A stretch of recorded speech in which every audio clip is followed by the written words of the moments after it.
Many puzzling events in human history remain unexplained to this day. The disappearance of Cleopatra's tomb is one mystery that has baffled scholars for centuries. Cleopatra ruled Egypt for about 20 years and significantly impacted Roman politics. Stay tuned as we examine how Cleopatra's lost tomb became a global obsession. Why she became an obsession after her death. Due to a lack of historical accounts, Cleopatra's life story is difficult to piece together with any degree of reliability. Information about her life was gleaned mainly from the writings of ancient Greek and Roman academics. This, coupled with the fact that her missing grave hasn't been located, has made her a worldwide sensation. To fill in the gaps in their knowledge of Cleopatra, archaeologists are driven by a relentless obsession to find her tomb, and some of the following reasons tell us why. One of the core reasons was the fascination of her beauty projected by Roman propagandists. We'll tell you about this shortly. She was not an Egyptian. Although she was born in Egypt, Cleopatra claimed that her family had roots in Macedonia, and that she was descended from Alexander, the Great's general, Ptolemy I Soter. After Alexander died in 323 BC, Ptolemy took control of Egypt and established a dynasty of Greek-speaking rulers that lasted for nearly 300 years. Cleopatra, despite not of Egyptian heritage, was the first one of the Ptolemaic rulers to study the Egyptian language, and she adopted many of the customary rituals of Egypt. If you liked the video, click subscribe to become part of our select group of viewers and receive timely information. Her beauty. Although Roman propaganda portrayed Cleopatra as a sexually promiscuous politician, she may have been better known for her wit than her beauty. Egyptian sources later characterized her as a ruler who promoted the ranks of academics and relished their company, because she spoke as many as a dozen languages and had training in mathematics, philosophy, oratory, and astronomy. According to the available data, Cleopatra wasn't as physically attractive as was once thought. I'm rich!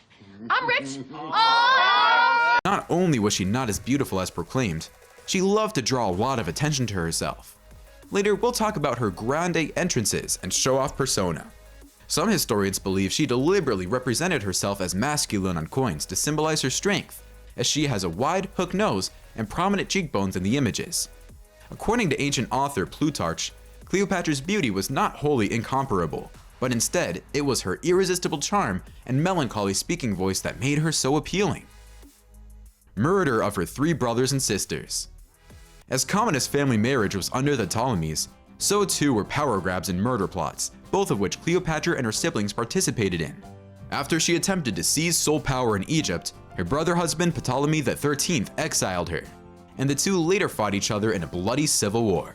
Ptolemy was defeated in combat and drowned in the Nile River after Cleopatra's alliance with Julius Caesar again gave her the upper hand. Cleopatra is widely believed to have had her younger brother Ptolemy XIV murdered after she remarried him after the war ended, so that she and her son could share power. She also had her sister Arsinoe, whom she saw as a threat to her throne, executed in 41 BC. Nope. Show-off persona. Cleopatra saw herself as a goddess and used cunning stagecraft to win over potential supporters and reinforce her divine status.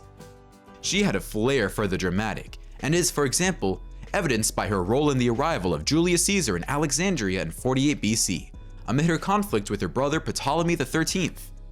Cleopatra, anticipating that Ptolemy's forces would prevent her from meeting with the Roman general, had herself smuggled into his private quarters wrapped in a carpet, or according to some accounts, a linen sack. Caesar was taken with the young queen in her regalia, and the two quickly became friends and lovers. Cleopatra also resorted to some dramatics in her meeting with Mark Antony in 41 BC. Why couldn't Cleopatra accept Mark Antony's death? She was the queen of denial. Cleopatra sat beneath a gilded canopy as Cupid-clad servants fanning her and burning incense made her seem and feel like a goddess Aphrodite. Antony, who saw himself as the personification of the Greek god Dionysus, was instantly enamored. It looks like being so much of a show-off with her grand entrances hasn't helped her after death, since her tomb has refused to show up. Did you get that joke or not? Whoa, that was weird! Anyway, here's a video on why we believe scientists are probably searching in vain for Cleopatra's tomb. Cleopatra's tomb underwater. Are scientists searching in vain?